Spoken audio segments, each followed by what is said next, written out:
చేస్తేనేమో అందరికి నిండిపోతే చూస్తేనేమో మంచిగా చేస్తేనేమో ఈ రకమైన బేసిజాలకు పోయి అనవసరపు దీనికి పోయి ఇబ్బంది పడకూడదు. రెండోది ప్రభుత్వం పరిస్థితి ఎట్లయిందంటే కార్పొరేట్ పరిస్థితి తేలుగుంటే దొంగ లెక్క ఎట్లా అంటే వాళ్ళే అన్నారు ఇదేదో పనికిరాని ప్రాజెక్ట్, నీళ్ళు ఉన్నాయి, పంపులు మంచిగా ఉన్నాయి, ఎత్తిపోయచ్చు, వాళ్ళకి తెలుసు, ఇంజనీర్లు చెప్తున్నారు. కానీ రేవంత్ రెడ్డి గారికి అహం అడ్డం వస్తున్నది, ఉత్తమ్ కుమార్ రెడ్డి గారికి అహం అడ్డం వస్తున్నది. రైతులకు ఎండినా సరే, వాళ్ళు చచ్చినా సరే, వాళ్ళ పంట పొలాలు నాశనమైనా సరే, నేను చెప్పిన మాట నిజం కావాలి, నిజమని ప్రజలు గమనించాలి అనే ఉద్దేశంతో దౌర్భాగ్యపడి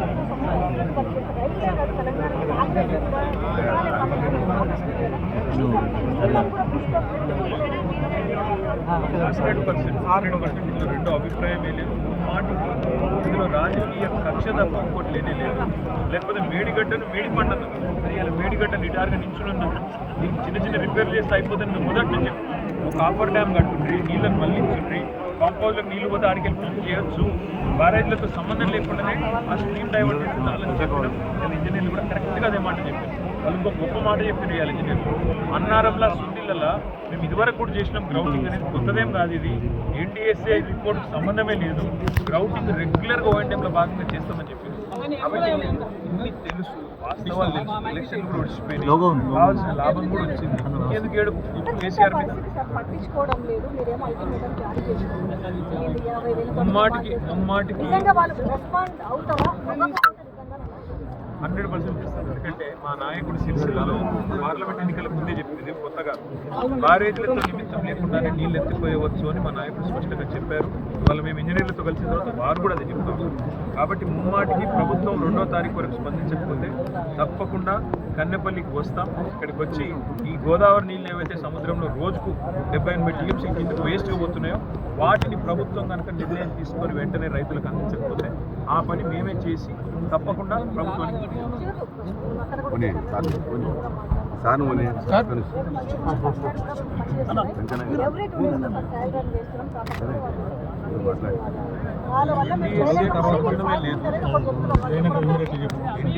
సంబంధమే లేదు. నేను మాట్లాడుతున్నాను, పోలవరంలో కాఫర్ డ్యామ్ గుర్తుపోయింది, 5 ఏళ్ళు ఎన్డీఎస్ఏ రిపోర్ట్ ఇచ్చింది. ఇక్కడ అసలు ఎన్డీఎస్ఏ వాళ్ళు వచ్చి కనీసం నీళ్ళకు కూడా అడుగు పెట్టలేదు, బ్యారేజ్లో కింది కూడా దిగి చూడలేదు. వాళ్ళు ఇష్టం ఉన్న రిపోర్ట్ ఒక రోజు ఇచ్చింది. అంటే మేము అనేది ఏంటంటే కేవలం ఎలక్షన్ ముందు కాంగ్రెస్, బీజేపీ, టీఆర్ఎస్ మీద కోపంతో, కేసీఆర్ మీద కోపంతో ఒక కాకమ్మ కబుర్లు స్టోరీ ఒకటి తయారు చేసి ఇచ్చిపెట్టి ఇప్పుడు ఏం చేస్తున్నారు, దానికి కక్కలేక మింగలేక తేలుగుట్టిన దొంగలేక ఇవాళ మేడిగడ్డ నిటారుగా నిల్చొని ఉంటే చూసి ఓర్వలేక ఏం చేయాలో ఏం చెప్పాలో తెలియక ఈ వేషం అని చేస్తారు. ఇప్పుడు మనం నిల్చున్నది మేడిగడ్డ బ్యారేజ్, ఒక్కసారి చూడండి, ఒకసారి మీ కెమెరాలో పెట్టండి. ఇది మేడిగడ్డ 10 లక్షల క్యూసెక్కుల నీళ్లు ఇవాళ పోతున్నాయి. 10 లక్షల క్యూసెక్కులు అంటే ఒక రోజు దాదాపు 70-80 టీఎంసీలు నీళ్లు వృధాగా పోతున్నాయి. 70-80 టీఎంసీలు అంటే హైదరాబాద్లోకి అర్థమవుతుంది చెప్తున్నా. ఒక టీఎంసీ హుస్సేన్ సాగర్, 70-80 హుస్సేన్ సాగర్ల నీళ్లు కిందికి పోతున్నాయి రోజు. వీళ్ళు నీళ్ళు పైకి తీసుకుపోతున్నారు. ఆడ పైకి పోతేనేమో మిడిమానేరు ఎండిపోయి ఉన్నది, ఎల్ఎండి ఎండిపోయి ఉన్నది, కొండపోచమ్మ సాగర్ ఎండిపోయి ఉన్నది, మల్లన్న సాగర్ ఎండిపోయి ఉన్నది, రంగనాయక సాగర్ ఎండిపోయి ఉన్నది, సింగూరు ఎండిపోయింది, నిజాం సాగర్ ఎండిపోయింది. ఎస్ఆర్ఎస్పీలో నీళ్ళు లేవు. 250 టీఎంసీలు అంటే దగ్గర 25 లక్షల ఎకరాలకు నీళ్ళు ఇవ్వచ్చు. ఈ నీళ్ళను బ్రహ్మాండంగా ఎత్తిపోస్తే ఇవాళ పైకి నీళ్ళు తీసుకుపోయే వెసులుబాటు ఉండగా అన్ని ఉండగా చేయకపోవడం అంటే దిస్ ఇస్ క్రిమినల్ నెగ్లిజెన్స్, నేరపూరిత నిర్లక్ష్యం. ఇది క్రిమినల్ నెగ్లిజెన్స్ అనే మాట నేను తెలిసేవాడు. బ్రదర్ మీరు మేడం వాళ్ళు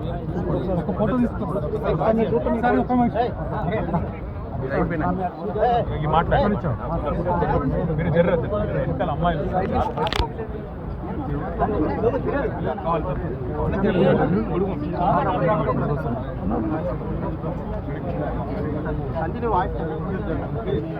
వాళ్ళ మేడిగడ్డ బరాజ్కి బీఆర్ఎస్ శాసనసభ్యులు, శాసన మండలి సభ్యుల బృందం అంతా కూడా మేము మా పార్టీ అధ్యక్షుడు కేసీఆర్ గారు ఆదేశించినందుకు ఎగువ గోదావరి నుంచి దిగువ గోదావరి దాకా మొత్తం పర్యటించాం. మీ కళ్ళ ముందు మీరే చూడొచ్చు, మీ కెమెరాలో మీరే చూపెట్టొచ్చు. ఉధృతంగా గోదావరి నది ఈరోజు రోజుకు 10 లక్షల క్యూసెక్లు దాదాపుగా కిందికి వృధాగా ఇవాళ సముద్రంలోకి పోతా ఉన్నాయి. ఈ నీళ్లను ఎత్తిపోసే అవకాశం ఉండగా పైన ఉండే ఎస్ఆర్ఎస్పి కానీ, పైన ఉండే మిడ్ మానేర్ కానీ, అప్పర్ మానేర్ కానీ, ఎల్ఎండి కానీ, కొండపోచమ్మ సాగర్ కానీ, మల్లన్న సాగర్ కానీ, రంగనాయక సాగర్ కానీ పైన ఉండే రిజర్వాయర్లేమో గొంతెండిపోయి ఇవాళ ఎడారిలాగా మారిపోయిన పరిస్థితి. నీళ్ళేమో ఇక్కడ కిందికి సముద్రంలో గుత్తగబోతున్నాయి. చేయాల్సిందల్లా ఒక బటన్ ఆన్ చేయడం అంతే. ఆ బటన్ ఆన్ చేయడానికి కూడా ముఖ్యమంత్రికి మనసు ఎందుకు వస్తలేదు, ప్రభుత్వానికి మనసు ఎందుకు వస్తలేదంటే తేలుగుట్టిన దొంగలెక్క అయిపోయింది పరిస్థితి. కాళేశ్వరం కొట్టుకపోయింది, గంగ పాలైపోయింది అని అడ్డమైన నోర్లు ఏవైతే వాగినాయో వాళ్ళ నోర్లు మూతలు పడే విధంగా ఇవాళ టీవీగా ఇక్కడ కాళేశ్వరం ప్రాజెక్టు మొత్తం నిలబడి నిఠారుగా నిలబడి దీన్ని చూసి కళ్ళు కుట్టి ఏం చెప్పాలో తెలియక ఇవాళ నీళ్లు పంపు చేద్దామంటేనేమో కేసీఆర్ పేరు వస్తుంది, ఏం చేయాలి తెలియదు. నీళ్లు పంపు చేయకపోతేనేమో రైతులు తన్నేటట్టున్నారు, ఏం చేయాలో తెలియదు. అందుకే ప్రభుత్వం కక్కలేక మింగలేక తేలుగుట్టిన దొంగలాగా ఈరోజు వ్యవహారం చేస్తూ ఉంది. ఎన్డీఎస్ఏ రిపోర్ట్ అంటాడు ఉత్తమ్ కుమార్ రెడ్డి. ఎన్డీఎస్ఏ రిపోర్ట్ లేదు, ఏం లేదు. గ్రౌటింగ్ ఇదివరకు కూడా చేసింది అన్నారంలో, సుందిళ్లలో. ఈ 2020 సంవత్సరంలో కూడా ఇవాళ నా కవిత్వం కాదు, నేను చెప్పడం కాదు. పొద్దున ఎస్సీ గారిని, ఈ గారిని మొత్తం మేమందరం అడిగినాం. సార్ ఇది కామనేనా అంటే ఓఎండ్ఎం అనేది చాలా common, over head and maintenance చాలా కామన్ ఫీచర్ సార్. ఇదివరకు కూడా చేసినాం. ఎన్డీఎస్ఏ రిపోర్ట్ అనేది ఏదో ఉన్నది, కానీ దాంతో నిమిత్తం లేకుండానే నీళ్ళు ఇవ్వవచ్చు. కేవలం ప్రభుత్వం ఒక డిసిషన్ తీసుకోవాలి. నేను ఇంజనీర్లకు సల్యూట్ చేస్తూ ఉన్నాను. వాళ్ళు అద్భుతమైన ప్రాజెక్ట్ కట్టినారు. చిన్న లోపాలు జరిగి ఉండవచ్చు, దాన్ని కూడా రిపేర్ చేసి నడుపుతూ ఉన్నారు. కానీ నీళ్లు పోతుంటే ఇవాళ కళ్ళుండి చూడలేని కబోదులు ఈ రకంగా ఇన్ని నీళ్లను వృధాగా ఇవాళ సముద్రంలో కోరిస్తున్న ప్రభుత్వం ఏదైతుందో వారిది క్రిమినల్ నెగ్లిజెన్స్ అని అనక తప్పదు. ఉద్దేశపూర్వక నేరపూరిత మనస్తత్వంతో కూడిన ఒక నిర్లక్ష్యం ఇది. ప్రజలను, రైతులను వాళ్ళ పుట్టగొట్టే నిర్లక్ష్యం ఇది మంచిది కాదు. రేవంత్ రెడ్డి గారు బేసినరీ పోకండి. ఆగస్టు 2 లోపల మీరు వెంటనే పంపింగ్ స్టార్ట్ చేయండి. లేకపోతే నేను ఇందాక చెప్పినట్టు 50,000 మంది రైతులతో మేమే వస్తాం, తప్పకుండా మేమే ఈ పంపు లాంచ్ చేసి మరి ప్రభుత్వానికి బుద్ధి చెప్తామని చెప్పి కూడా వారికి హెచ్చరిస్తాం. Thank you. జై తెలంగాణ, జై తెలంగాణ, జై తెలంగాణ, జై తెలంగాణ. కేసీఆర్ గారి నాయకత్వం, కేటీఆర్ గారి నాయకత్వం.